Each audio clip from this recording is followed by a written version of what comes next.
Yeah, so hello everyone. I'm back with another video, my perspective of the Nipsey Hussle case and story. And so I want to talk about getting on probation for 3 to 4 years and parole. Well, I got on probation after I got robbed approximately maybe the next week or 2 weeks later. I had to get on probation for a case I had caught earlier with off that block, from the weed and the coke.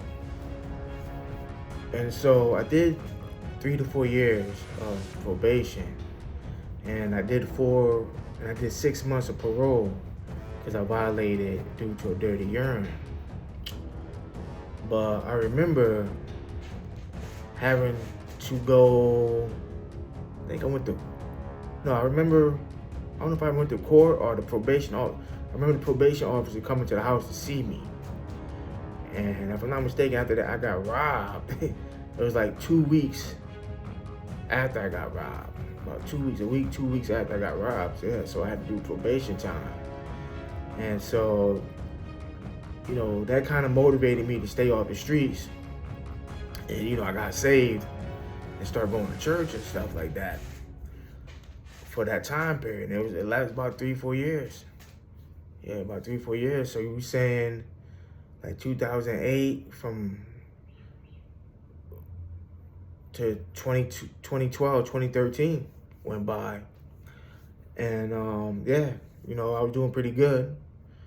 I got saved, became a deacon, and so forth, and that helped out a lot of people in the church. Learn the word, because I had no clue of God, who God was, Jesus Christ, the Father, and the Father. I had no clue about that, and so I took time out and learned the word, learned religion.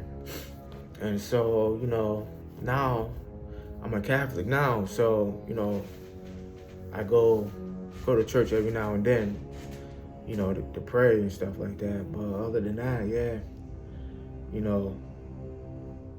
I was a Christian. Then, when I was, back in the day when I was living in Philly. I became Christian, and then I moved.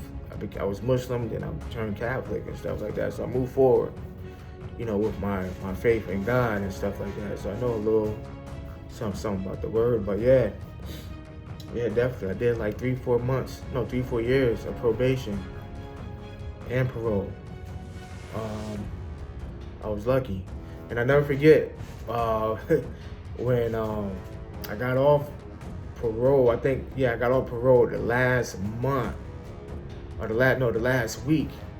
I remember seeing my probation officer, and I was sitting in the probation office. I was sitting there looking at a newspaper. I never forget it. I was looking at a newspaper, but they switched me from probation to parole, so they gave me another officer. And so I remember the first probation officer I had, I forgot his name, came on the floor where I was on, came on my floor, and it looked like he was looking for somebody. He got off the elevator like he was looking for somebody. So I seen him, I was like, oh shit, it's my last day of parole. So I'm sitting there looking at newspaper and shit. So I covered my face with the newspaper so he couldn't see me. Then I ducked off on the elevator and got out of there. I'll never forget that. And I got robbed, and they put me on fucking probation the next week. Bro, the dude came to the house and everything. And so, I want to talk about that, but that motivated me to, get off the streets and get saved. But thanks for listening. I wanted to say that.